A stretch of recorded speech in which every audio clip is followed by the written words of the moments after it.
아저씨, 껌 하나만 사주세요. 엄마가 아파요. 차가운 겨울바람 속 9살 소녀가 떨리는 손을 내밀었습니다. 눈을 맞아가며 껌을 파는 아이 같다 했던 젊은 회장 강도연은 지갑 속 지폐를 꺼내는 순간 심장이 쿵하고 내려앉았어요. 아이가 끼고 있던 빨간 장갑. 그것은 10년 전 자신이 만들었던 이 세상 단 하나뿐인 장갑이었습니다. 그 순간 도연은 무너져 오열하기 시작했어요. 대체 이 장갑에 숨겨진 비밀은 무엇일까요? 사연 시작 전 구독과 좋아요를 눌러주시면 그곳으로 행복이 항상 깃들기를 바라겠습니다. 차가운 겨울바람이 부산역 광장을 휩쓸고 지나갔습니다. 플랫폼에 KTX가 멈춰서자 승객들이 우르르 쏟아져 나왔어요. 그 속에서 유독 한 남자가 눈에 띄었죠. 검은 코트에 각 잡힌 정장, 누가 봐도 고급스러운 구두. 강도연 38의 대기업 회장이었습니다. 사실 몇 시간 전만 해도 그는 서울 본사 최상층 회의실에 있었어요. 임원들이 모두 모인 자리에서 올해 최대 프로젝트의 성공을 보고받고 있었죠. 박수가 쏟아졌습니다. 축하 인사가 이어졌어요. 하지만 이상하게도 그 순간 도연은 텅 빈 느낌을 지울 수 없었습니다. 모든 걸 가진 것 같으면서도 아무것도 없는 듯한 그런 공허함이었죠. 회장님, 저녁 회식은 어디로 예약할까요? 비서의 목소리에도 도연은 대답하지 않았습니다. 창밖으로 서울의 야경이 펼쳐져 있었어요. 화려한 불빛들. 하지만 그의 눈에는 아무것도 들어오지 않았죠. 갑자기 숨이 막히는 것 같았습니다. 오늘 일정 전부 취소해. 네. 하지만 회장님, 저녁에 중요한 약속이. 취소하라고 했어. 도연은 그대로 회의실을 나왔습니다. 엘리베이터를 타고 지하 주차장으로 내려가는 동안 머릿속에는 온통 한 가지 생각뿐이었어요. 여기가 아니다. 서울이 아니다. 어디든 떠나고 싶다. 그렇게 충동적으로 서울역으로 향했고 표를 끊었죠. 어디로 가는지도 제대로 보지 않았어요. 그저 가장 빨리 출발하는 기차였습니다. 그렇게 도착한 곳이 부산이었어요. 역 광장으로 나온 도연은 휴대폰 전원을 꺼버렸습니다. 벌써 수십 통의 부재중 전화가 와 있었지만 지금은 아무도 만나고 싶지 않았어요. 코트 깃을 세운 채 천천히 광장을 가로질러 걸었죠. 어디로 가는지도 몰랐습니다. 그저 발이 이끄는 대로 걸었어요. 눈발이 조금씩 날리기 시작했습니다. 서울보다 훨씬 차가운 바닷바람이 불어왔죠. 도연은 잠시 멈춰서서 하늘을 올려다봤어요. 회색빛 구름이 낮게 깔려 있었습니다. 마치 자신의 마음 같았죠. 아저씨, 껌 하나 사주세요. 갑자기 들려온 가느다란 목소리에 도연은 고개를 돌렸습니다. 역 광장 한쪽 구석에 작은 여자아이가 서 있었어요. 낡은 패딩 점퍼가 너무 커서 무릎까지 내려왔고 운동화는 여기저기 해져 있었죠. 9살쯤 되어 보이는 아이였습니다. 하지만 도연의 시선을 사로잡은 건 아이의 옷차림이 아니었어요. 아이의 작은 손에 끼워진 빨간 털장갑이었죠. 장갑 끝이 조금 해져 있었지만 아이는 그 장갑을 무척이나 아끼는 것 같았습니다. 조심스럽게 껌 상자를 들고 있는 모습이 애처로웠어요. 추운데 왜 밖에 있니? 도연이 낮은 목소리로 물었습니다. 평소에 그라면 그냥 지나쳤을 텐데 오늘은 왠지 발걸음이 떨어지지 않았어요. 아이는 수줍게 웃으며 고개를 들었죠. 엄마 약값 벌려고요. 껌 하나만 사주세요. 1,000원이에요. 엄마 약값? 그 말에 도연의 가슴 한구석이 찌릿했습니다. 이렇게 어린아이가 엄마 약값을 벌기 위해 추운 겨울거리에 나와 있다니. 지갑을 꺼내려던 순간 도연의 눈이 다시 한번 빨간 장갑에 머물렀어요. 장갑 안쪽에 무언가가 수놓아져 있었습니다. 작고 정성스럽게 새겨진 이니셜 S, Y. 순간 도연의 심장이 멈춘 듯 했어요. 손이 덜덜 떨리기 시작했습니다. 그럴 리 없다. 그럴 리 없어. 하지만 그 이니셜은 너무나 선명했고 그 장갑의 모양은 너무나 익숙했죠. 그 장갑. 도연의 목소리가 갈라졌습니다. 입술이 파르르 떨렸어요. 아이는 고개를 갸웃거리며 자신의 장갑을 내려다봤습니다. 이거요? 엄마가 아빠한테 선물 받았다고 했어요. 엄마가 제일 아끼는 거예요. 낡아서 이제 제가 끼고 다니지만요. 아빠한테 선물 받았다. 그 말에 도연의 가슴이 쿵 내려앉았습니다. 10년 전 자신이 직접 한 땀 한 땀 술을 놓아 만들었던 바로 그 장갑. 서유진에게 선물했던 세상에 단 하나뿐인 장갑이었어요. 혹시 엄마 이름이. 도연은 떨리는 목소리로 물으려다 말았습니다. 아니, 물을 수가 없었어요. 만약 정말 그녀라면, 만약 정말 유진이라면, 10년 만에 이렇게 만나게 된다면, 그것도 이런 모습으로. 떨리는 손으로 지갑을 열었습니다. 5만 원권 한 장을 꺼냈어요. 아이의 눈이 동그래졌습니다. 아저씨, 이렇게 많이 주시는 거예요? 껌은 1,000원인데. 그래, 다 가져. 엄마 약 사는 데 써. 도연은 간신히 말을 내뱉었습니다. 목소리가 잘 나오지 않았어요. 아이는 믿을 수 없다는 듯 5만 원권을 받아들었죠. 작은 손으로 꼭 쥐고는 연신 고개를 숙였습니다. 정말 고마워요. 이제 엄마 약도 살 수 있고 따뜻한 국밥도 사드릴 수 있겠어요. 아이의 밝은 미소가 오히려 도연의 가슴을 더 아프게 했습니다. 이렇게 어린아이가 엄마를 위해 추운 겨울거리에서 껌을 팔다니. 그리고 그 엄마가 혹시 정말 유진이라면. 갑자기 도연의 눈에서 눈물이 흘러내렸습니다. 10년 동안 억눌러왔던 그리움이 한꺼번에 밀려왔어요. 손으로 얼굴을 가렸지만 어깨가 들썩이는 걸 숨길 수 없었죠. 아저씨? 아저씨, 울어요?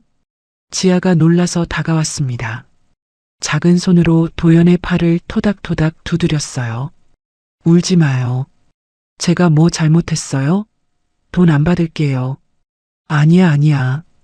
도연이 고개를 저으며 눈물을 닦았습니다. 지아는 주머니에서 휴지를 꺼내 도연에게 건넸어요. 미안해. 갑자기 옛날 생각이 나서. 슬픈 생각이에요? 그리운 사람 생각. 지아는 고개를 끄덕이며 도연의 손을 잡았습니다. 저도 아빠 생각하면 슬퍼요.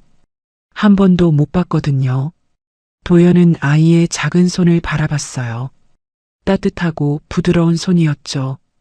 유진을 닮은 것 같기도 하고. 이제 가봐야 돼요. 엄마가 기다려요. 지아는 작은 가방을 메고 가벼운 발걸음으로 역 앞 골목으로 들어갔습니다. 도연은 그 자리에서 가만히 생각했습니다. 빨간 장갑에 SY 이니셜. 아빠한테 받은 선물이라는 아이의 말. 그리고 머릿속에 번개처럼 스친 그 이름. 서유진. 도연의 발이 저도 모르게 움직였습니다. 확인하고 싶었어요. 아니, 확인해야만 했죠. 혹시나 하는 마음. 만에 하나라도 정말 그녀라면. 좁은 골목길을 돌고 허름한 건물들 사이를 지났습니다. 부산역 뒤편의 낡은 동네. 서울의 화려함과는 너무나 다른 풍경이었어요. 아이가 한 건물 앞에서 멈췄죠. 반지하로 내려가는 계단이 보였습니다. 아이는 입구 앞에 서서 주머니에서 구겨진 열쇠를 찾고 있었어요. 도연은 건물 앞에 멈춰 섰습니다. 이제 어떻게 해야 할까? 말을 걸어볼까? 아니면 그냥 돌아갈까? 차가운 겨울바람이 얼굴을 스쳤어요. 혹시나 하는 기대와 두려움이 동시에 밀려왔죠. 10년 전 서울의 마지막 겨울이 떠올랐습니다. 눈 내리던 크리스마스 이브. 남산에서 끝까지 기다렸던 자신. 그리고 끝내 오지 않았던 그녀. 만약 정말 유진이라면 왜 그날 오지 않았을까? 왜 아무 말 없이 사라졌을까? 도연은 주먹을 꽉 쥐었습니다. 확인해야 해. 이대로 돌아갈 순 없어. 천천히, 아주 천천히 반지하 계단 쪽으로 발걸음을 옮겼어요. 건물 앞에 도착한 도연은 지아가 주머니에서 구겨진 열쇠를 꺼내는 모습을 멍하니 바라봤습니다. 작은 손이 녹슨 자물쇠와 씨름하는 동안 도연은 숨을 죽이고 서 있었어요. 철컥 문이 열렸습니다. 지아가 안으로 들어가며 계단을 내려가기 시작했죠. 엄마, 나왔어. 지아의 밝은 목소리가 반지하 계단을 울렸습니다. 그리고 잠시 후 안에서 대답이 들려왔어요. 어서 와. 추웠지? 약한 기침 소리와 함께 들려온 쉰 목소리. 그 순간 도연의 온몸이 굳어버렸습니다. 심장이 멈춘 듯 했다가 다시 미친 듯이 뛰기 시작했어요. 그 목소리의 톤, 말투, 모든 게 너무나 익숙했죠. 하지만 예전과는 달랐습니다. 병들고 지친 10년의 세월이 묻어나는 목소리였어요. 도연은 확인해야만 했습니다. 정말 그녀가 맞는지, 빨간 장갑의 주인이 정말 유진인지. 떨리는 다리를 억지로 움직여 계단 쪽으로 다가갔어요. 지아가 막 현관문을 열고 들어가려는 순간 도연이 목소리를 냈습니다. 잠깐. 지아가 돌아봤어요. 문을 반쯤 연 채로. 아까 껌 사준 아저씨네. 지아의 얼굴에 미소가 번졌습니다. 도연은 떨리는 목소리를 애써 감추며 물었어요. 미안, 갑자기 찾아와서. 그런데 아까 그 장갑 말이야. 정말 궁금해서 그러는데 혹시 엄마 이름이 뭐니? 지아는 고개를 갸웃거리며 대답했습니다. 서유진이요. 왜요? 서유진. 그 이름이 확정되는 순간 도연의 다리에 힘이 쭉 빠졌습니다. 휘청거리는 몸을 간신히 지탱하려 계단 난간을 붙잡았어요. 차가운 쇠난간이 손바닥에 닿았지만 아무것도 느껴지지 않았죠. 심장만이 가슴을 찢어놓을 듯 뛰고 있었습니다. 10년 동안 찾아 헤맸던 사람이 여기 있었어요. 이런 곳에, 이런 모습으로. 안쪽에서 다시 거친 기침 소리가 들렸습니다. 연거푸 이어지는 기침에 지아가 허둥지둥 문을 열고 들어갔어요. 엄마, 약 먹었어? 또 기침해요? 괜찮아. 그냥 목이 좀. 유진의 대답 사이사이에 계속 기침이 섞여 나왔습니다. 도연은 문 앞에 얼어붙은 듯 서 있었어요. 들어가야 할까? 그녀를 만나야 할까? 하지만 발이 떨어지지 않았죠. 문이 완전히 닫히기 전 그 짧은 순간 도연은 열린 틈 사이로 안을 볼 수 있었습니다. 침대에 누워있는 여인의 모습이 눈에 들어왔어요. 새파랗게 질린 얼굴, 움푹 꺼진 눈두덩이, 뼈만 남은 듯 마른 손. 정말 유진이었습니다. 아름답고 생기 넘치던 24살의 유진이 아닌 병들고 지친 34살의 유진이었죠. 좁은 방 안은 약 냄새가 가득한 듯 했습니다. 테이블 위에는 약봉지들이 어지럽게 놓여 있었고 의료비 고지서가 수북이 쌓여 있었어요. 벽에는 작은 사진 하나가 걸려 있었는데 너무 멀어서 뭔지 알 수 없었죠. 철컥. 문이 완전히 닫혔습니다. 도연은 그 자리에서 한참을 움직이지 못했어요. 다리가 풀려 그대로 계단에 주저앉을 뻔했죠. 겨우 난간을 붙잡고 서서 닫힌 문을 바라봤습니다. 안에서 들려오는 소리들, 약을 먹는 소리, 물 마시는 소리, 지아가 엄마를 걱정하며 이불을 덮어주는 소리. 그 모든 게 가슴을 찢어 놓았어요. 왜 이렇게 됐을까? 왜 혼자서 이 모든 걸 감당하고 있을까? 차가운 겨울바람이 계단으로 불어내려왔습니다. 도연은 떨리는 입술로 조용히 그녀의 이름을 불렀어요. 유진아. 10년 만에 입 밖으로 꺼낸 그 이름. 목구멍이 메어왔습니다. 도연은 깊은 한숨을 내쉬며 천천히 계단을 올라갔습니다. 하지만 건물을 떠날 수가 없었어요. 몇 걸음 가다가 다시 돌아왔죠. 그렇게 건물 앞을 서성거렸습니다. 눈발이 조금씩 날리기 시작했어요. 차가운 바람이 불어왔지만 도연은 그 자리를 떠나지 못했습니다. 반지하 문 앞에 가만히 서 있을 뿐이었죠. 도연은 눈을 감았습니다. 10년의 시간이 한순간에 사라진 듯 했어요. 마치 어제 일처럼 그 겨울이 떠올랐습니다. 서울의 마지막 겨울, 그녀와의 마지막 계절, 반지하 창문에서 희미한 불빛이 새어나왔습니다. 도연은 그 불빛을 바라보며 깊은 생각에 잠겼어요. 왜 그날 오지 않았을까? 무슨 일이 있었던 걸까? 눈발이 점점 거세졌습니다. 하지만 도연은 그 자리를 떠나지 못했어요. 10년 만에 찾은 그녀를 이렇게 두고 갈 수는 없었죠.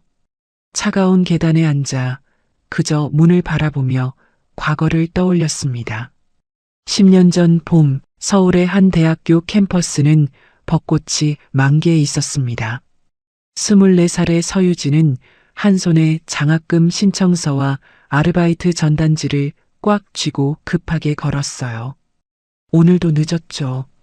새벽 편의점 알바를 마치고 곧바로 학교로 왔지만 첫 수업에는 이미 늦은 상태였습니다. 강의실 문을 살짝 열고 들어가려던 순간 안에서 웅성거리는 소리가 들렸어요. 수업이 아니라 조별 발표 준비를 하고 있었죠. 유진은 안도의 한숨을 쉬며 빈자리를 찾아 앉았습니다. 야, 너 우리 조야? 갑자기 들려온 목소리에 유진이 고개를 들었어요. 키가 크고 잘생긴 남학생이 자신을 내려다보고 있었죠. 비싼 브랜드 옷을 입고 손목에는 명품 시계가 빛났습니다. 강도현, 대기업 아들인 28의 복학생이었어요. 아, 죄송해요. 저 이번에 추가 신청해서. 그럼 우리 조 맞네. 나 강도현. 도연이 손을 내밀었지만 유진은 서류를 정리하느라 못 본 척했습니다.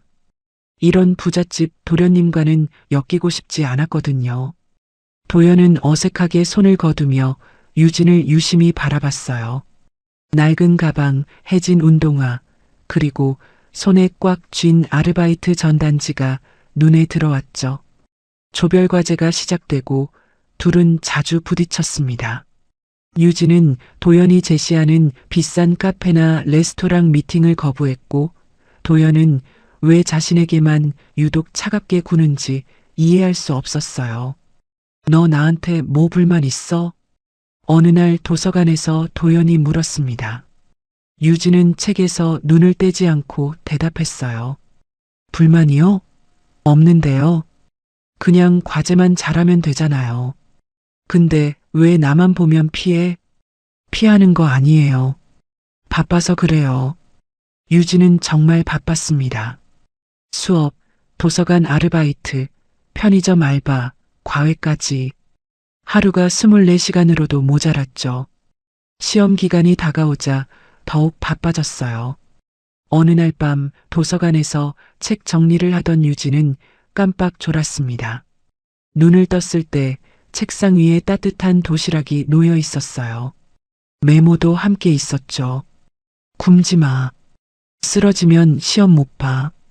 도연의 글씨였습니다. 유진은 도시락을 밀어내려다가 배에서 나는 소리에 결국 뚜껑을 열었어요. 김이 모락모락 나는 밥과 반찬들.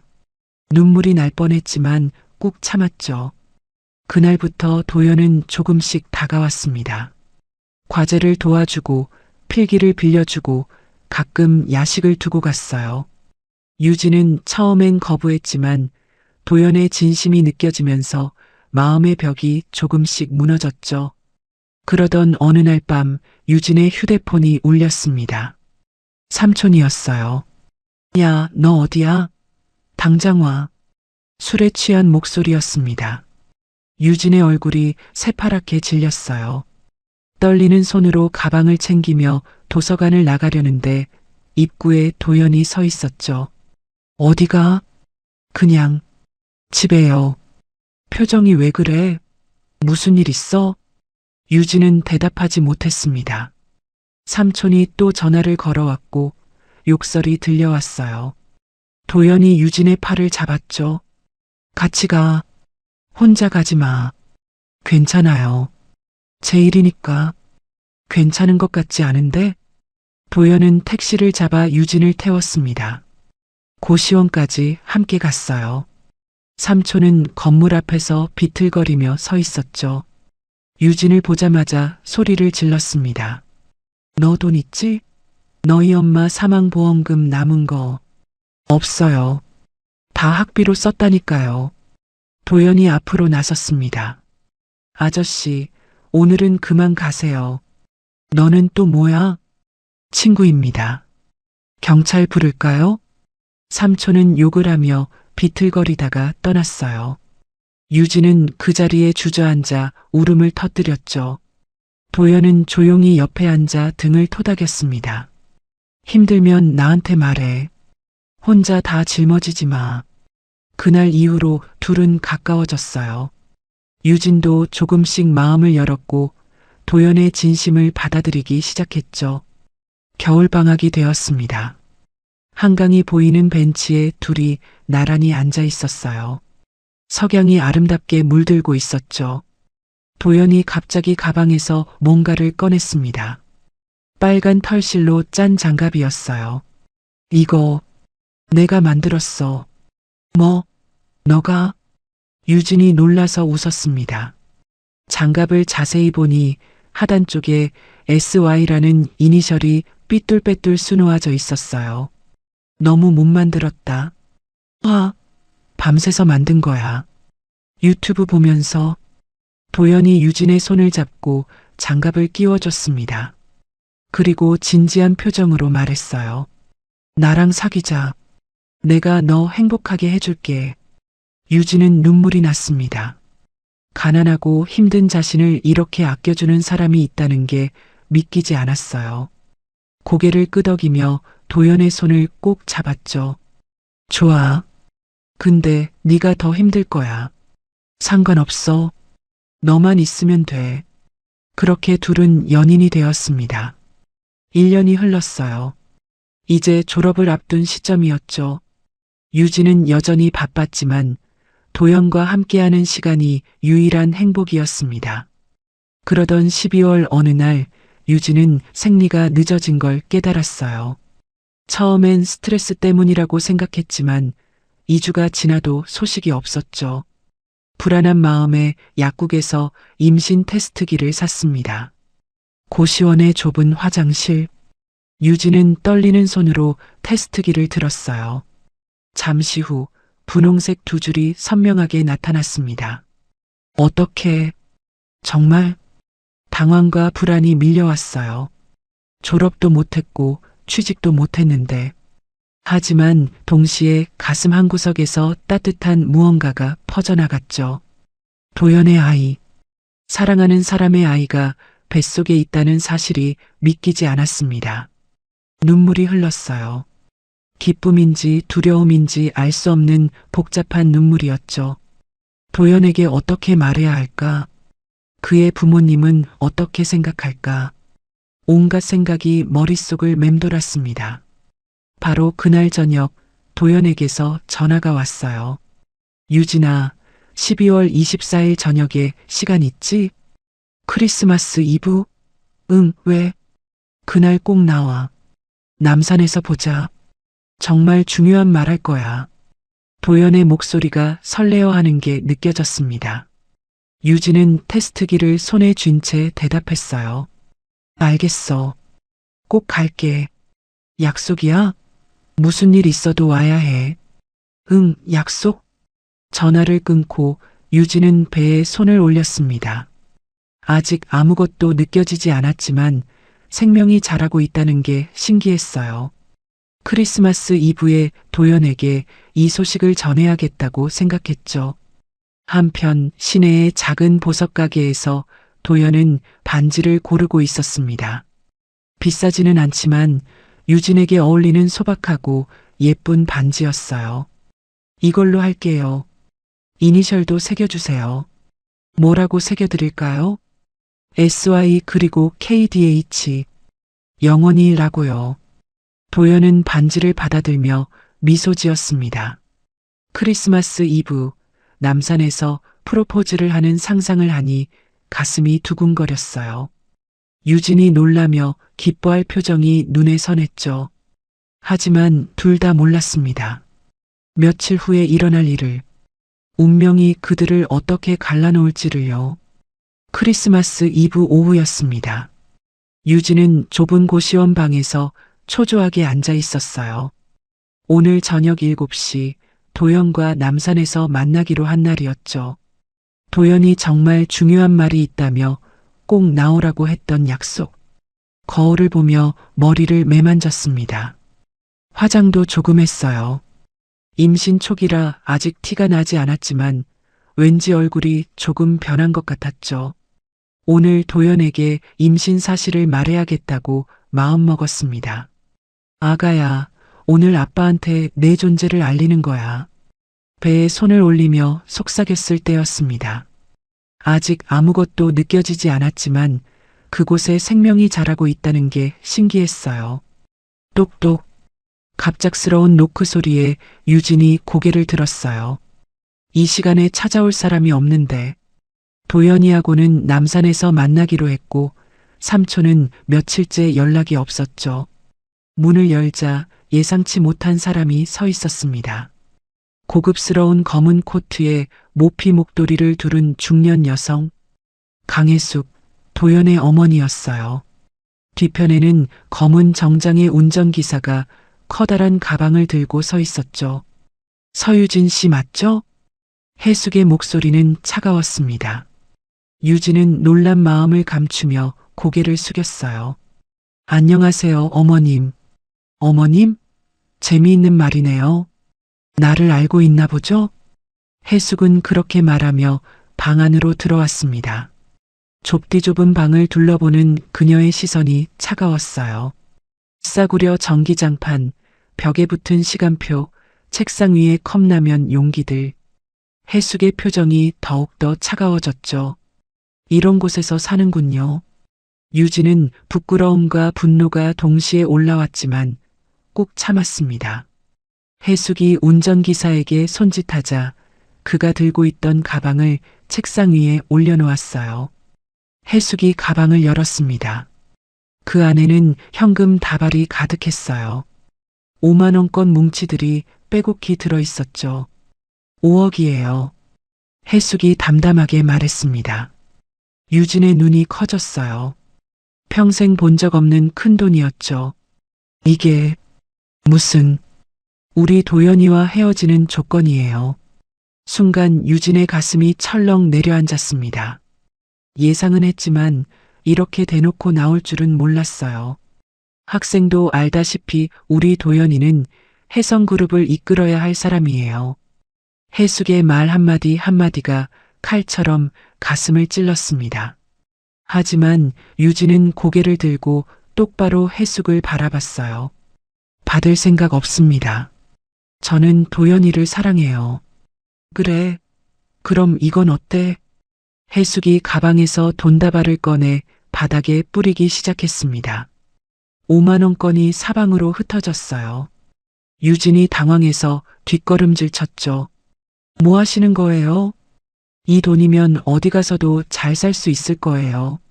학자금 대출도 갚고 좋은 집도 구하고 새 출발하기 충분하죠. 바로 그때였습니다. 복도 쪽에서 발소리가 들렸어요. 누군가 비틀거리며 걸어오는 소리였죠. 유진의 얼굴이 새파랗게 질렸습니다. 삼촌이었어요. 문틈으로 삼촌의 얼굴이 보였습니다. 술에 취해 빨갛게 충혈된 눈이 바닥에 돈다발을 보는 순간 번쩍 빛났어요. 혜숙도 그 시선을 느꼈는지 입꼬리를 올렸죠. 삼촌 되시나 봐요? 조카가 안 받는다니 삼촌께라도 드려야겠네요. 어머님, 제발. 유진이 애원했지만 해숙은 표정 없는 얼굴로 운전기사와 함께 방을 나갔습니다. 문이 닫히자마자 삼촌이 들이닥쳤어요. 아, 이게 뭐야? 어디서 난 돈이야? 삼촌의 눈빛이 광기로 번들거렸습니다. 바닥에 무릎을 꿇고 돈다발을 주워 담기 시작했어요. 유진이 막으려 했지만 소용없었죠. 삼촌, 이거 받으면 안 돼요. 돌려줘야 해요. 뭔 소리야? 이게 얼마인데? 삼촌이 유진의 손목을 거칠게 붙잡았습니다. 너무 세게 잡아서 유진이 비명을 질렀어요. 아야, 나요. 그 아줌마 완전 부자네. 돌려주세요. 이건 제 돈이 아니에요. 유진이 울먹이며 돈다발을 빼앗으려 했지만 삼촌은 이미 이성을 잃은 상태였습니다. 가방에 돈을 쓸어 담으며 중얼거렸어요. 이게 다 내 인생 다시 살릴 돈이야. 빚도 갚고 한탕 크게 해서. 삼촌, 제발. 그 돈 가져가면 안 돼요. 하지만 삼촌은 듣지 않았습니다. 돈을 가방에 주워 담고 그는 휘청거리며 방을 나갔어요. 유진은 바닥에 주저앉아 울음을 터뜨렸죠. 배를 감싸 안으며 흐느꼈습니다. 미안해. 아가야, 미안해. 임신 사실을 말하고 싶었지만 그럴 수 없었어요. 해숙이 알면 더 끔찍한 일을 벌일 게 분명했죠. 떨리는 손으로 휴대폰을 꺼내 도연에게 전화를 걸려다가 멈췄습니다. 온몸이 떨렸죠. 미안해. 도연아? 유진은 바닥에 주저앉은 채로 흐느꼈습니다. 창밖으로 눈이 내리기 시작했어요. 한편 그 시각 남산 입구. 도연은 빨간 장미 꽃다발과 작은 반지 상자를 들고 서 있었습니다. 눈이 펑펑 내리고 있었어요. 약속 시간인 저녁 7시가 지났는데 유진은 오지 않았죠. 괜찮아. 조금 늦는 거겠지. 도연은 자신에게 말하며 발을 동동 굴렸습니다. 꽃다발이 눈에 젖지 않도록 코트 안쪽으로 감쌌어요. 1시간이 지났습니다. 전화를 걸었지만 받지 않았어요. 문자를 보냈지만 읽지도 않았죠. 유진아, 어디야? 기다리고 있어. 2시간이 지났습니다. 손이 곱아서 감각이 없었어요. 하지만 도연은 그 자리를 떠나지 못했죠. 혹시라도 유진이 올까봐. 무슨 일이 생긴 걸까? 아프기라도 한 건가? 3시간이 지났습니다. 눈은 계속 내렸고 도연의 어깨에도 소복이 쌓였어요. 꽃은 추위에 얼어붙었고 반지 상자를 쥔 손은 떨렸죠. 밤 10시가 되었습니다. 남산 케이블카도 운행을 멈췄어요. 도연은 눈 쌓인 계단에 주저앉았습니다. 더 이상 서 있을 힘이 없었어요. 왜 안 오는 거야? 목이 메어왔습니다. 분명 중요한 날이라고 했는데, 꼭 오라고 했는데, 약속했는데, 자정이 가까워졌습니다. 도연은 얼어붙은 꽃다발을 내려놓고 천천히 일어났어요. 온몸이 굳어서 제대로 걷지도 못했죠. 비틀거리며 계단을 내려가다가 뒤를 돌아봤습니다. 텅 빈 계단, 아무도 없는 남산 입구, 그곳에 유진은 없었어요. 유진아, 도연의 눈에서 눈물이 흘렀습니다. 차가운 겨울바람에 금세 얼어붙었지만 그는 느끼지 못했어요. 가슴이 찢어지는 것 같은 아픔만 느껴질 뿐이었죠. 그때 도연은 몰랐습니다. 같은 시각 유진이 고시원 바닥에 쓰러져 울고 있다는 것을, 삼촌이 5억을 들고 도박장으로 향하고 있다는 것을, 그리고 유진이 홀로 부산행 기차를 탈 것이라는 것을, 운명의 톱니바퀴가 어긋나기 시작한 그 밤, 두 사람의 약속은 그렇게 깨져버렸습니다. 자정이 넘었습니다. 도연은 얼어붙은 몸을 일으켜 비틀거리며 남산을 내려왔어요. 5시간을 기다렸지만 유진은 끝내 나타나지 않았죠. 꽃다발은 눈에 젖어 시들해졌고 주인 없는 반지만 만지작 거린 채 집으로 돌아왔습니다. 새벽 2시 현관문을 열고 들어서자 거실에 불이 켜져 있었어요. 해숙이 소파에 앉아 와인을 마시고 있었죠. 이제 오는구나. 어머니의 목소리가 이상하게 차분했습니다. 도연은 신발도 제대로 벗지 못한 채 물었어요. 엄마가 유진이한테 뭔 짓 한 거지? 무슨 소리니? 난 그 애 만난 적도 없어. 해숙의 표정은 너무나 담담했습니다. 거짓말인지 진실인지 알 수 없었어요. 도연은 그대로 방으로 들어가 유진에게 전화를 걸었지만 계속 꺼져 있었죠. 날이 밝자마자 도연은 고시원으로 달려갔습니다. 문은 열려 있었고 방 안은 난장판이었어요. 무언가 급하게 나간 흔적이 역력했죠. 그 학생? 새벽에 짐 싸서 나갔는데. 관리인의 말에 도연은 주저앉을 뻔했습니다. 왜 갑자기 사라진 걸까? 무슨 일이 있었던 걸까? 학교로 갔어요. 도서관, 편의점, 식당. 유진이 일하던 모든 곳을 찾아다녔지만 아무도 그녀의 행방을 몰랐습니다. 마치 처음부터 존재하지 않았던 사람처럼 흔적도 없이 사라져버렸죠. 저녁이 되어 집에 돌아오니 아버지가 서재에서 기다리고 있었습니다. 도연아, 내일부터 뉴욕 지사로 가거라. 뭐라고요? 이미 결정된 일이야. 너도 이제 회사 일을 배워야지. 해숙이 여권과 비행기표를 내밀었어요. 내일 아침 비행기야. 짐은 이미 쌌어. 아니, 갑자기 무슨. 유진이를 찾아야 한다고요. 그 여자애가 너를 버리고 간 거야. 언제까지 매달릴 거니? 도연은 반항했지만 소용없었습니다. 부모의 결정은 확고했고 다음 날 아침 공항으로 끌려가듯 갔어요. 비행기가 이륙하는 순간까지도 도연은 창밖을 바라보며 유진을 생각했죠. 왜 오지 않았을까? 무슨 일이 있었을까?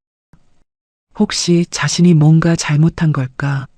한편 도연이 남산에서 기다리고 있던 그 시각으로 돌아가 봅시다. 유진은 고시원 바닥에 쓰러져 울고 있었어요. 삼촌이 돈을 들고 나간 지 2시간이 지났지만 온몸이 마비된 것처럼 움직일 수가 없었죠. 도연아, 미안해. 지금쯤 남산에서 기다리고 있을 그를 생각하니 가슴이 찢어졌습니다. 하지만 어떻게 나가서 만날 수 있겠어요. 해숙이 찾아왔다는 것도 삼촌이 5억을 가져갔다는 것도 어떻게 설명할 수 있겠어요. 새벽 3시가 되었을 때 복도에서 거친 발소리가 들렸습니다. 505호실이 여기지? 삼촌 조카가 여기 산다며? 유진의 얼굴이 새하얗게 질렸어요. 삼촌의 채권자들이었습니다. 문을 발로 차는 소리가 쿵쿵 울렸죠. 돈 어디 숨겼어? 네 삼촌이 우리 돈 다 날렸다고. 유진은 숨을 죽이고 벽에 바짝 붙었습니다. 그때 삼촌에게서 문자가 왔어요. 돈 더 필요하니까 부잣집 아줌마 불러. 유진은 절망했습니다. 이대로라면 도연과 그의 가족한테까지 피해가 갈 거예요. 결심했죠. 자신이 사라져야 한다고. 떨리는 손으로 옷 몇 벌과 임신 확인서, 그리고 도연이 선물한 빨간 장갑만 챙겼습니다. 창문을 열고 조심스럽게 빠져나왔어요. 배를 보호하며 택시를 잡아 서울역으로 향했죠. 첫 기차는 부산행이었습니다. 표를 끊고 플랫폼에서 기다리며 유진은 계속 뒤를 돌아봤어요. 혹시 도연이 찾아오지 않을까?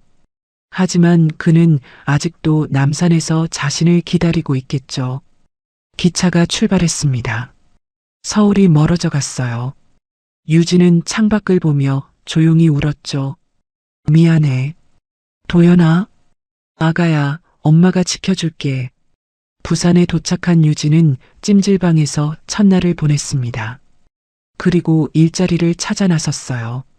편의점, 식당, 빵 공장. 하루에 3개의 아르바이트를 뛰며 살았죠. 9달 후 지아가 태어났습니다. 도연을 닮은 예쁜 아이였어요. 하지만 무리한 일로 유진의 심장은 점점 약해졌고 병원에서는 선천적 심장질환이 악화되고 있다는 진단을 받았죠. 그렇게 10년이 흘렀습니다. 유진은 더 이상 제대로 일할 수 없는 몸이 되었고 지아는 엄마를 돕기 위해 부산역에서 껌을 팔기 시작했어요.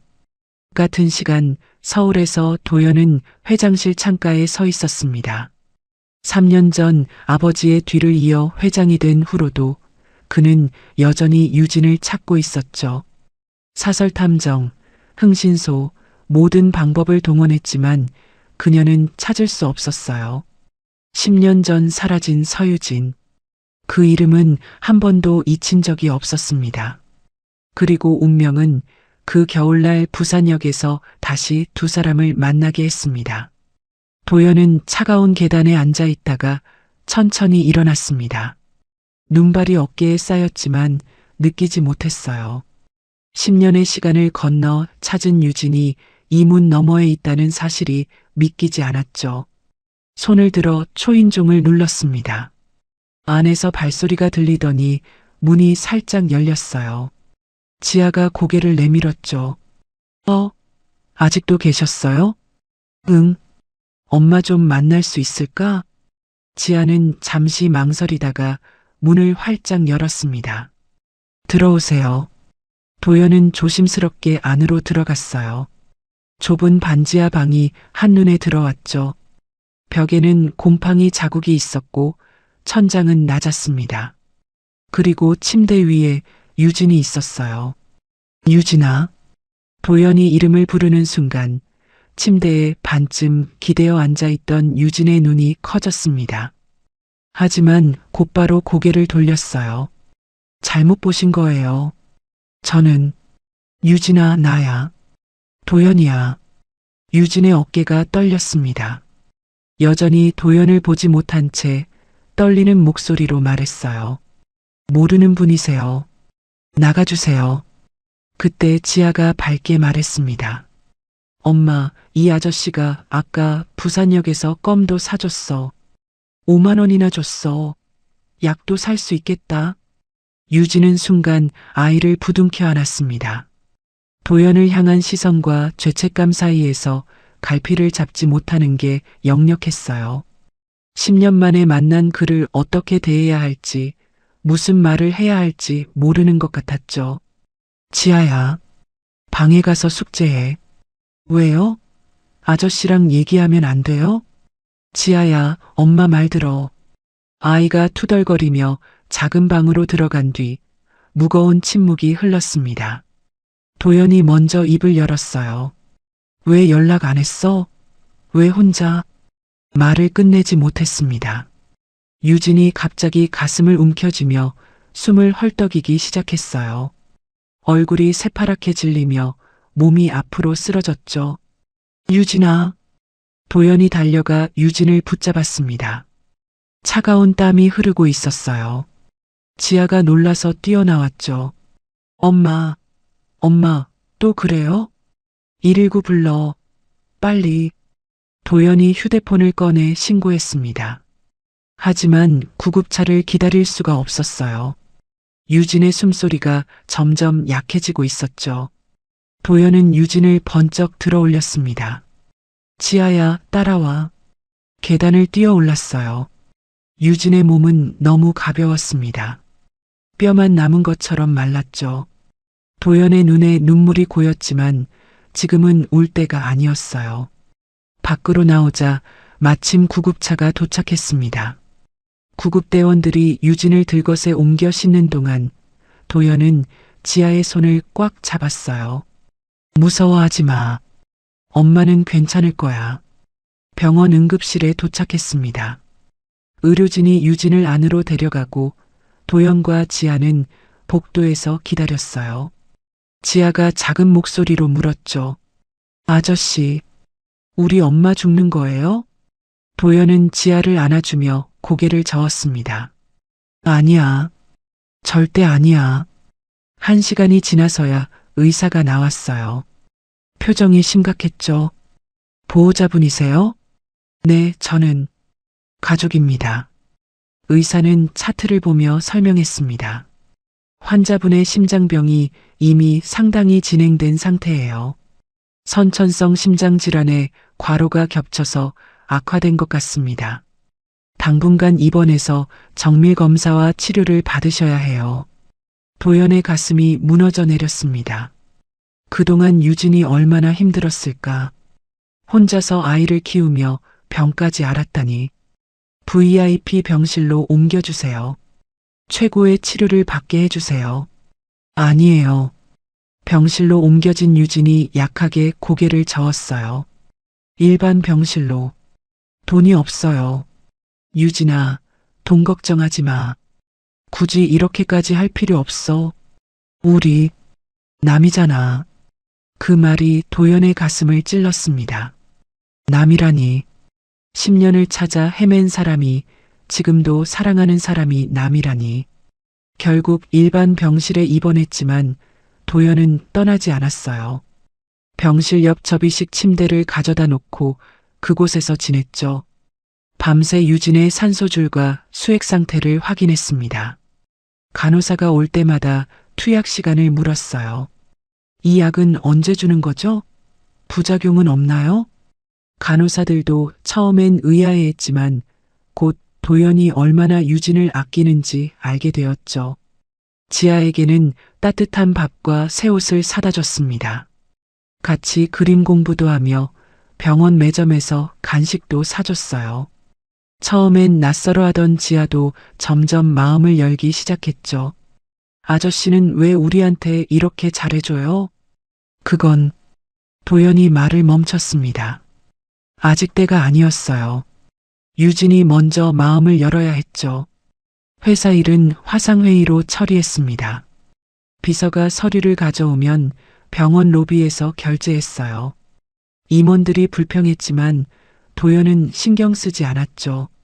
어느 날 밤이었어요.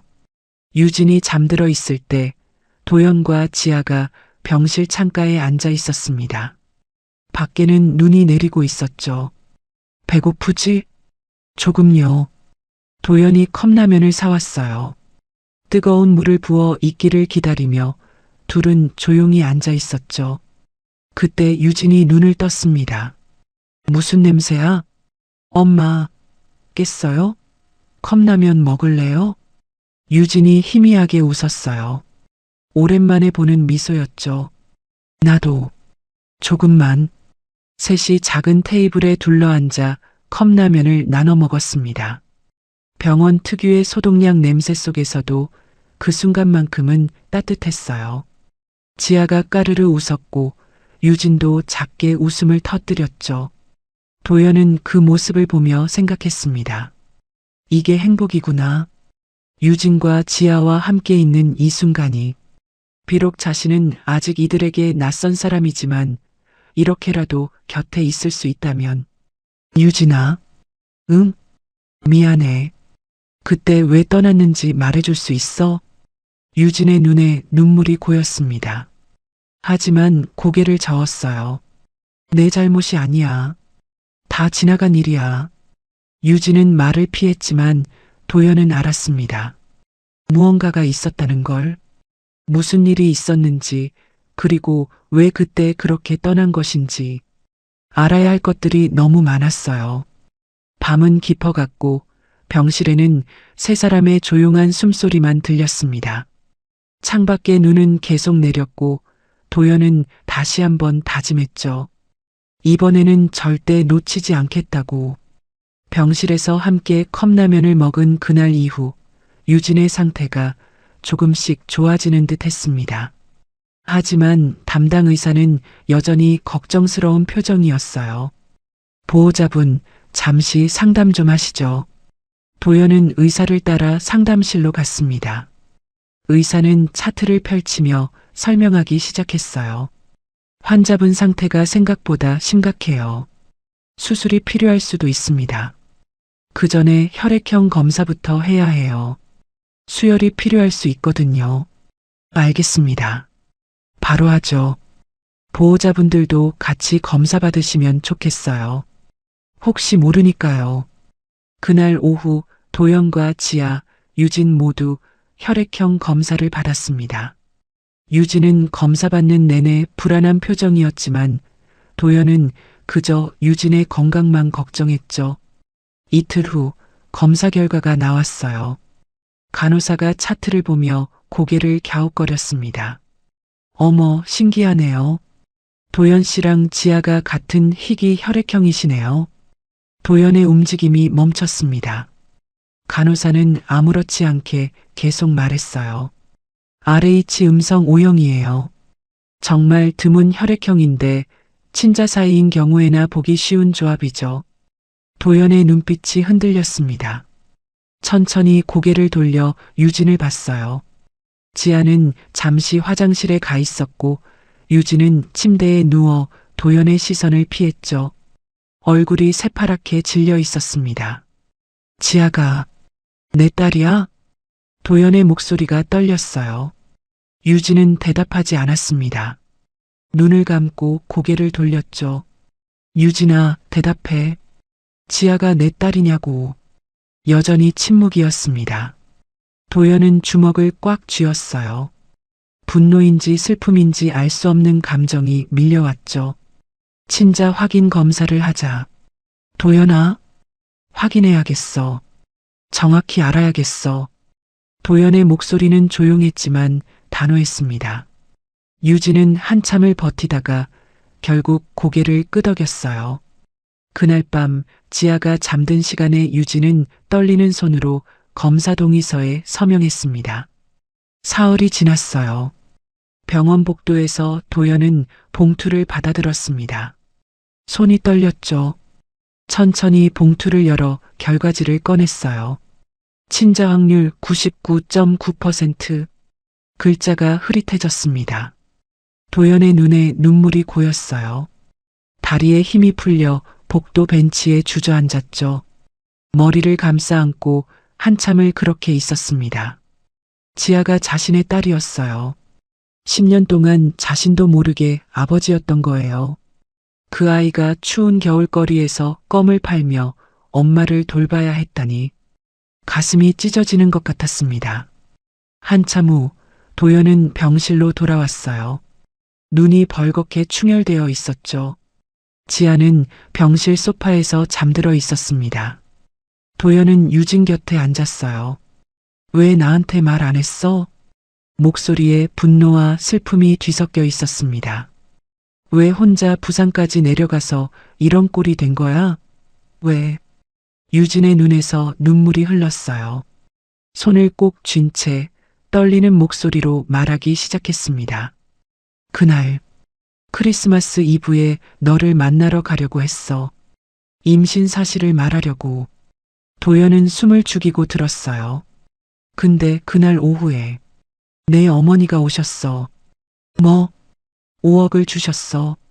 너와 헤어지라고. 돈 뭉텅이를 바닥에 던지셨지. 도연의 얼굴이 굳었습니다. 유진은 계속했어요.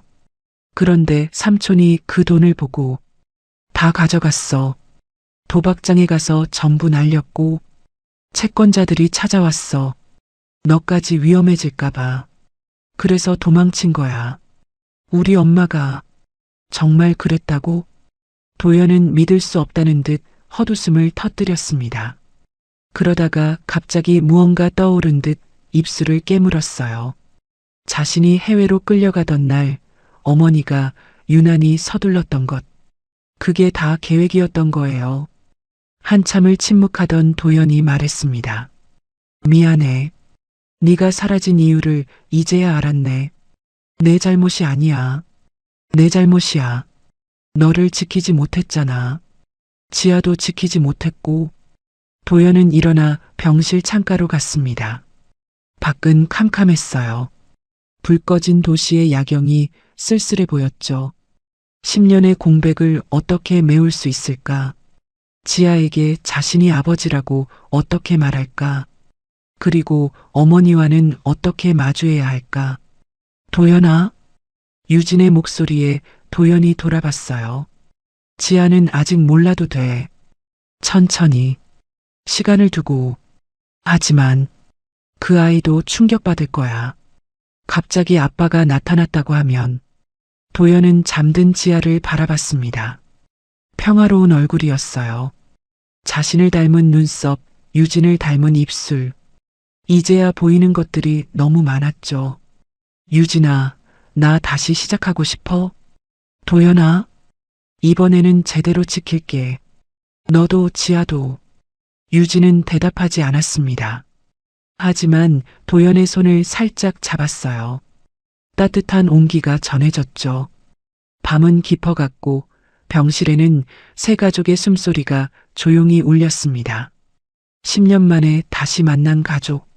아직 서로에게 낯설지만 이제는 함께할 수 있을지도 모른다는 희망이 조금씩 싹트고 있었어요.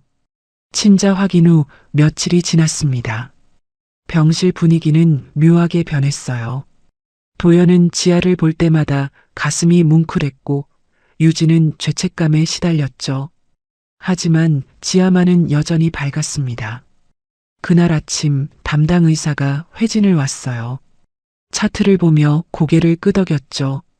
많이 좋아지셨네요. 약물 치료가 효과가 있는 것 같아요. 도연이 안도의 한숨을 쉬었습니다. 하지만 의사의 표정은 여전히 진지했어요. 다만 장기적으로는 서울의 심장 전문 상급병원으로 옮기시는 게 좋겠어요. 수술도 고려해야 하고 재활 계획도 체계적으로 잡아야 합니다. 서울. 그 단어에 유진의 얼굴이 굳었어요. 10년 동안 피해왔던 곳이었죠. 하지만 도연은 단호했습니다. 알겠습니다. 최고의 병원으로 옮기겠습니다. 의사가 나간 후 도연은 지아에게 물었어요.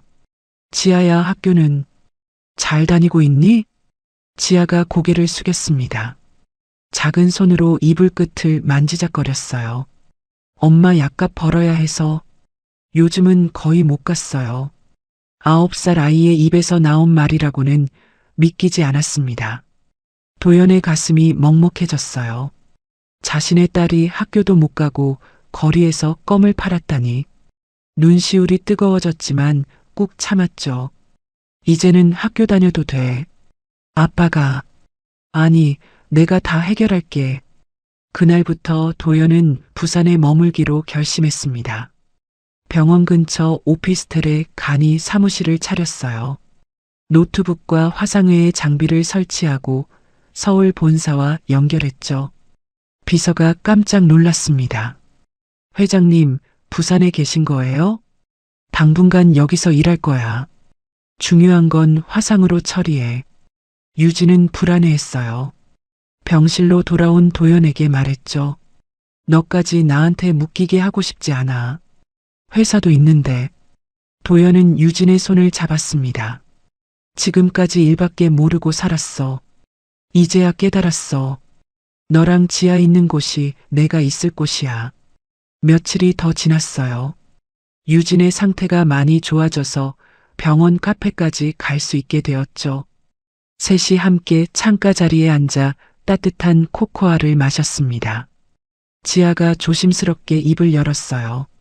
저기, 아저씨. 응? 사실, 그날 밤에 앉았어요. 엄마랑 아저씨 얘기하는 거 다 들었어요. 도연과 유진이 놀라서 지아를 봤습니다. 아이는 수줍게 웃으며 말을 이었어요. 그럼, 나 이제 아저씨 말고 아빠라고 불러도 돼요? 순간 도연의 눈이 젖어들었습니다. 목이 메어서 말이 나오지 않았어요. 간신히 고개를 끄덕이며 대답했죠. 그럼, 당연하지. 아빠. 지아가 도연을 꼭 안았습니다. 작은 팔이 도연의 목을 감쌌어요. 도연은 더 이상 눈물을 참지 못했죠. 유진도 조용히 눈물을 닦았습니다. 일주일 후 유진이 퇴원했어요. 완치는 아니었지만 통원 치료가 가능한 상태까지 회복했죠. 도연은 유진과 지아를 데리고 부산 반지하로 갔습니다. 짐 정리하고 서울로 가자. 하지만 지하 학교도 다시 제대로 보내야 하고 너도 좋은 병원에서 치료받아야 해. 셋이 함께 좁은 반지하를 정리했어요. 도연은 지하의 낡은 공책을 하나씩 박스에 담았습니다. 가슴이 아팠지만 이제는 새로운 시작이었죠. 그날 밤 짐 정리가 거의 끝날 무렵이었어요.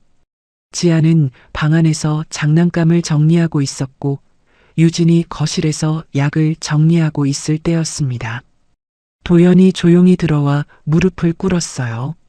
유진아, 나랑 결혼하자. 유진의 손에서 약봉지가 떨어졌어요. 눈에 눈물이 고였지만 고개를 저었습니다. 나 아파. 평생 약 먹어야 해. 수술도 해야 하고. 상관없어. 너희 어머니가 나를 싫어하실 거야. 너까지 힘들어져. 도연은 유진의 두 손을 꼭 잡았습니다. 눈을 똑바로 보며 말했어요. 이번엔 도망가지 않을 거야. 어머니가 뭐라 해도 세상이 뭐라 해도 너랑 지아를 지킬 거야. 도연아, 10년을 잃었어. 더 이상은 못 잃어. 유진은 한참을 울다가 작게 고개를 끄덕였습니다. 하지만 둘은 알고 있었죠. 어머니가 쉽게 허락하지 않으리란 걸. 10년 전처럼 또다시 갈라놓으려 할지도 모른다는 걸. 다음 날 아침 세 사람은 부산역으로 향했습니다. 기차가 서울에 가까워질수록 유진의 얼굴은 점점 어두워졌어요.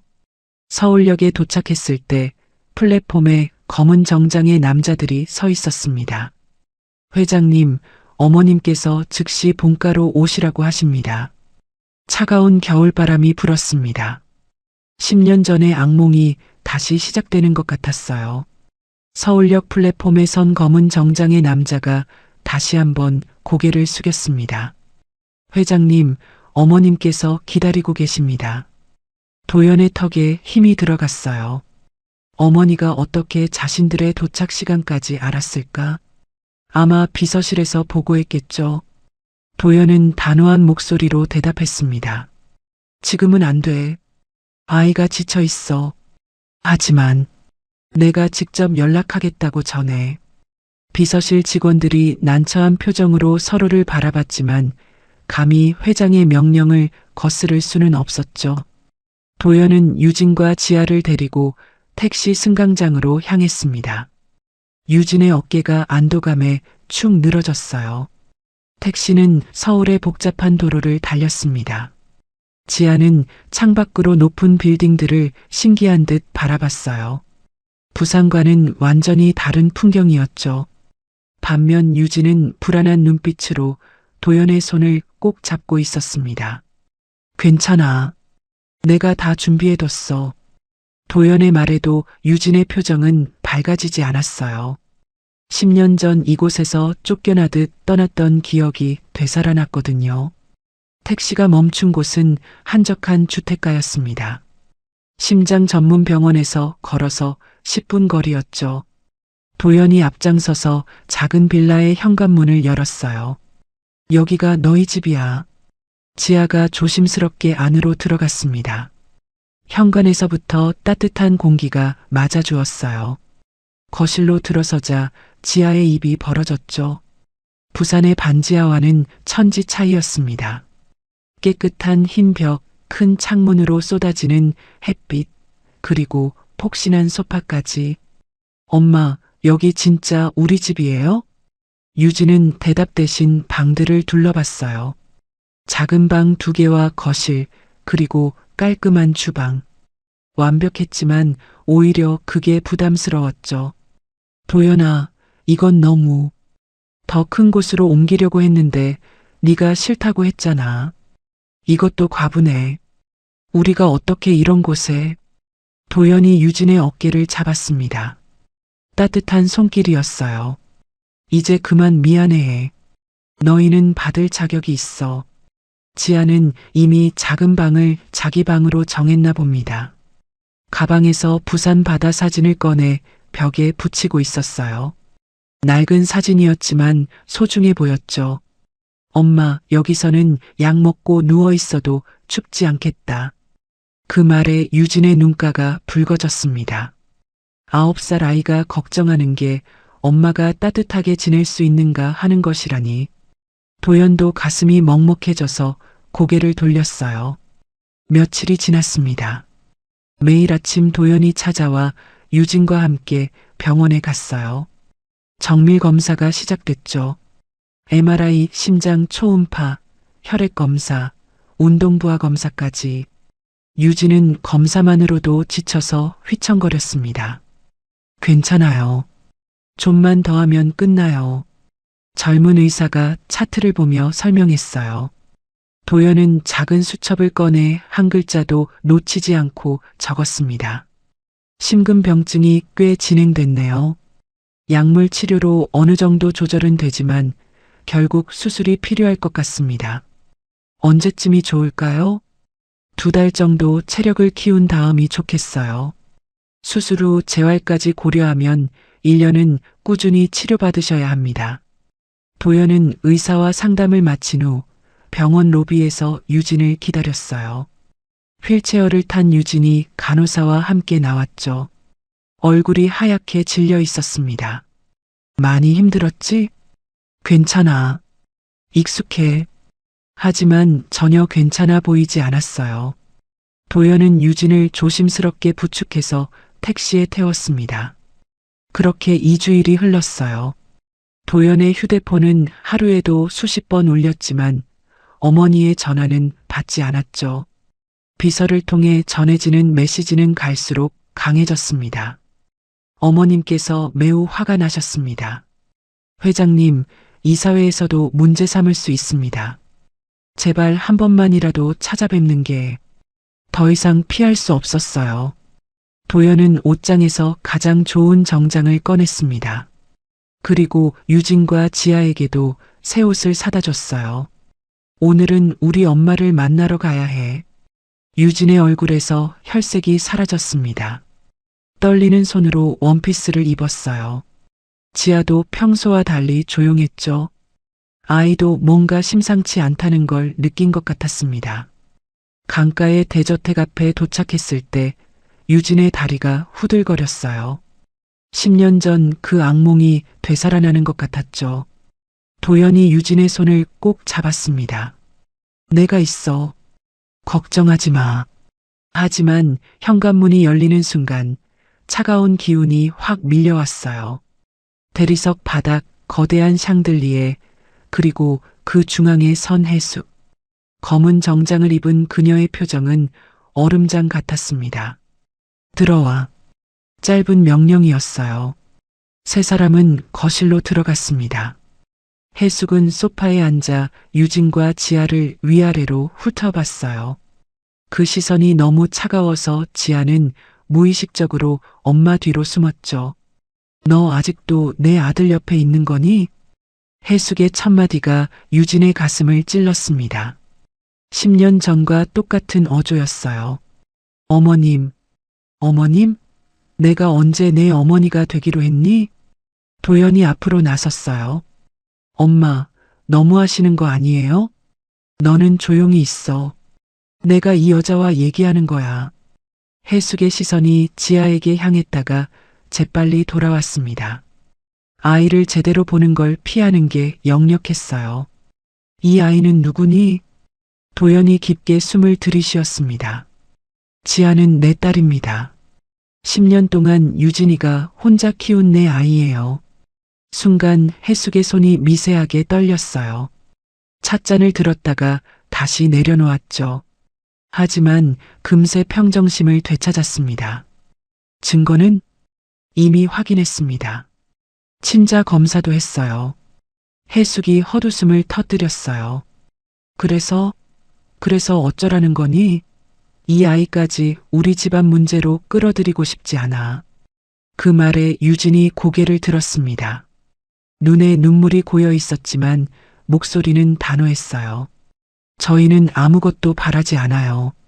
그저 아이만이라도 봐주셨으면 좋겠어요. 아무것도 바라지 않는다? 그럼 왜 10년 만에 나타난 거야? 저는 나타나고 싶지 않았어요. 도연이가 먼저 찾아왔어요. 해숙이 일어섰습니다. 높은 구두 소리가 대리석 바닥에 울렸어요. 나가. 당장 내 집에서 나가. 어머니, 너도 정신 차려. 회사는 어떻게 하고 이런 여자한테 매달리는 거니? 지아가 엄마 옷자락을 꽉 잡았어요. 작은 손이 떨리고 있었죠. 그 모습을 본 도연이 지아를 안아 올렸습니다. 가자. 오늘은 여기까지만 하자. 세 사람이 현관을 나서는 순간 지아가 참았던 울음을 터뜨렸어요. 엄마, 우리가 잘못한 거야? 왜 할머니가 우리를 미워해? 유진은 차 안에서 지아를 꼭 안아주며 달랬지만 자신도 눈물을 참기 힘들었습니다. 도연은 백미러로 두 사람을 보며 주먹을 꽉 쥐었어요. 그날 밤 해숙은 서재에 혼자 앉아 있었습니다. 와인 잔을 든 손이 계속 떨렸어요. 책상 서랍에서 오래된 사진첩을 꺼냈죠. 도연의 어린 시절 사진들이 가득했습니다. 한 장씩 넘기다가 멈췄어요. 8살 도연이 환하게 웃고 있는 사진이었습니다. 그 옆에 오늘 본 지아의 모습이 겹쳐 보였어요. 눈매, 코, 입술의 모양까지. 부정하고 싶어도 부정할 수 없었죠. 해숙은 사진첩을 덮고 창밖을 바라봤습니다. 한강의 야경이 반짝였지만 아무것도 보이지 않았어요. 머릿속에는 온통 지아의 겁에 질린 표정만 떠올랐죠. 내 손녀. 그 생각을 하자마자 고개를 저었습니다. 인정할 수 없었죠. 하지만 새벽까지 잠들지 못하고 뒤척였습니다. 도연을 닮은 그 아이의 얼굴이 자꾸만 눈앞에 아른거렸으니까요. 그날 이후 사흘이 지났습니다. 해숙은 서재에서 나오지 않았어요. 식사도 제대로 하지 않고 창밖만 바라보며 깊은 생각에 잠겨 있었죠. 책상 위에는 도연의 어린 시절 사진이 펼쳐져 있었습니다. 새벽 5시 해숙은 조용히 일어나 옷을 갈아입었어요.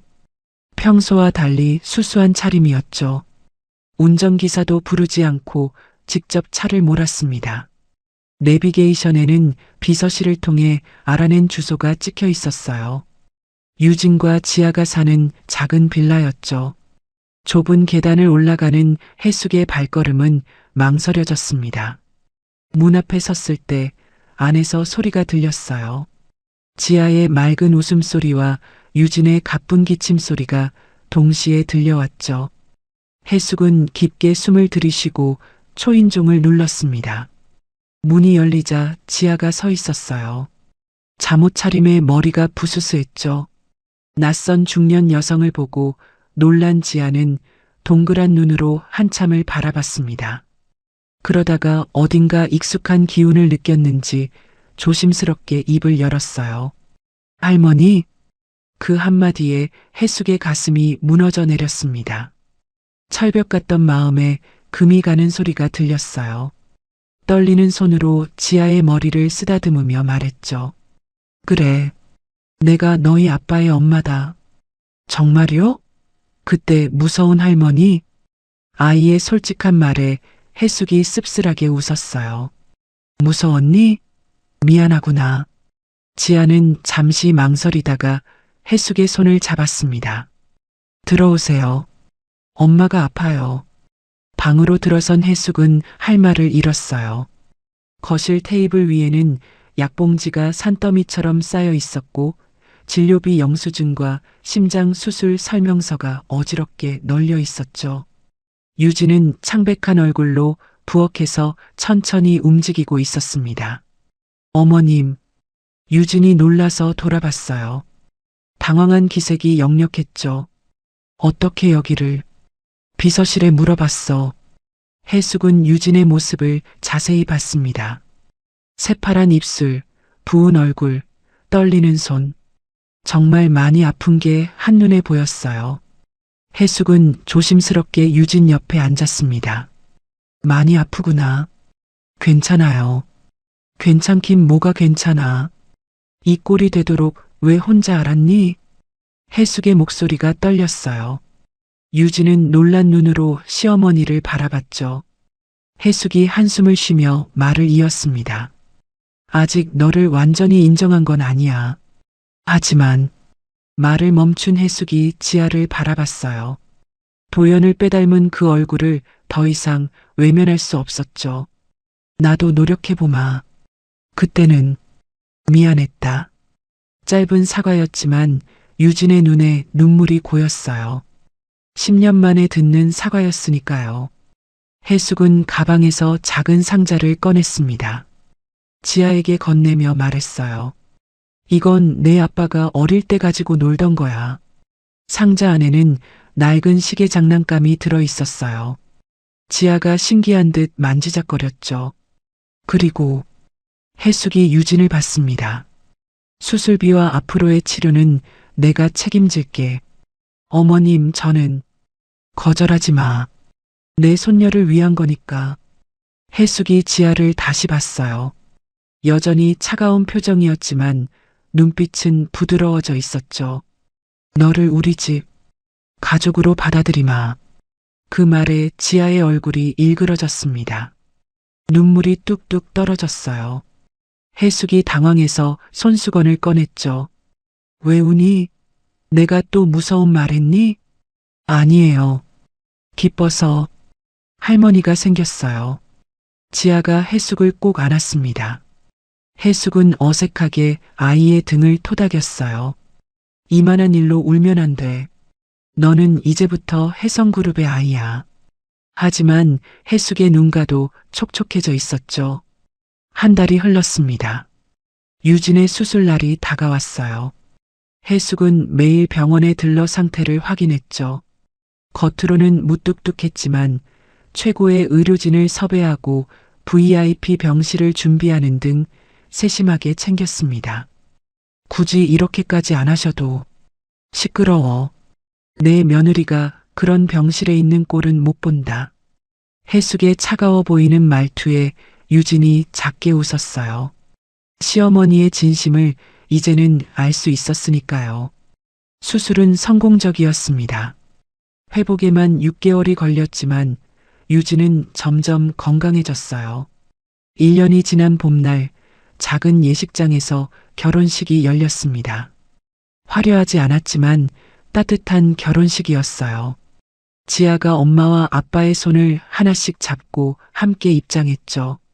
하객들의 박수 소리가 울려 퍼졌습니다. 해숙은 맨 앞줄에 앉아 있었어요. 여전히 무표정했지만 손수건으로 눈가를 닦는 모습이 보였죠. 울기는 누가 울어. 먼지가 들어간 거야. 옆에 앉은 비서가 미소를 감추며 고개를 숙였습니다. 결혼식이 끝난 후 도연은 가족을 새 집으로 데려갔어요. 오래전부터 준비한 곳이었죠. 작은 정원이 있는 아담한 주택이었습니다. 와, 진짜 우리 집이야? 지아가 정원을 뛰어다니며 소리쳤어요. 방으로 들어가 창문을 활짝 열었죠. 아빠, 엄마, 이제 우리 셋이 진짜 같이 사는 거지? 그럼 영원히. 도연이 지아를 안아 올렸습니다. 유진은 창가에 기대어 서서 그 모습을 바라봤어요. 따뜻한 봄바람이 커튼을 흔들었죠. 10년 동안 겨울 같았던 내 인생에 이제야 정말 봄이 온 것 같아. 유진의 눈에서 눈물이 흘렀습니다. 행복한 눈물이었어요. 도연이 다가와 그 눈물을 살며시 닦아줬죠. 이제 시작이야. 우리 가족의 봄은. 저녁이 되자 해숙이 집들이 선물을 들고 찾아왔습니다. 여전히 차가운 말투였지만 손에는 정성스럽게 준비한 반찬통이 가득했어요. 엄마가 요리를 하셨다고요? 어머니 요리하실 줄 모르시잖아요. 도연이 웃으며 말을 건네자 입맛에 안 맞으면 다 버리라고 말하는 해숙의 말에 유진은 작게 미소 지었습니다. 지아가 할머니 요리 최고라고 외치자 해숙의 입꼬리가 슬쩍 올라갔죠. 밤이 깊어갔습니다. 새집 거실에는 따뜻한 불빛이 가득했어요. 지아는 할머니 무릎에 기대어 잠들었고 도연과 유진은 서로를 바라보며 미소 지었죠. 10년의 겨울이 끝나고 마침내 그들에게도 봄이 찾아왔습니다. 완벽하지는 않지만 그래서 더 소중한 가족의 모습이었어요. 오늘의 이야기가 여러분의 마음에 작은 울림을 드렸다면 앞으로도 당신의 매일에 가슴 깊이 따뜻해지는 이야기들로 찾아뵐 수 있도록 구독과 좋아요를 눌러주세요. 그리고 사연의 주인공을 위한 따뜻한 말씀도 댓글로 부탁드립니다. 당신의 오늘을 늘 응원하겠습니다. 감사합니다.